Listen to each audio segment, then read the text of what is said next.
Dobar dan, ja sam s portala Borak Info. Što vi meni možete reći o vašem autu i o vama? Dobar dan.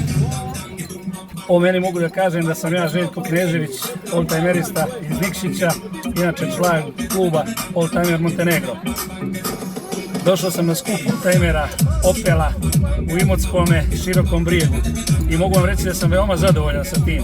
Zadovoljan sam sa organizacijom, zadovoljan sam sa brojem vozila koji se ovdje okupio danas od jedne vrste, to je Opela. I mogu vam reći da je ovo mnogo dobar skup. Što možete reći o autu? Od kad i koje godine? O mom autu? Da. Pa ja sam inače i član kluba Opela. Ja vozim Mantu koja se trenutno restaurira, a došao sam na njihov poziv sa Fićom, milicijom. Fića je urađena u izvornom stanju kao milicija iz tih godina, 79. je godište, 750 kubika. Hvala vam.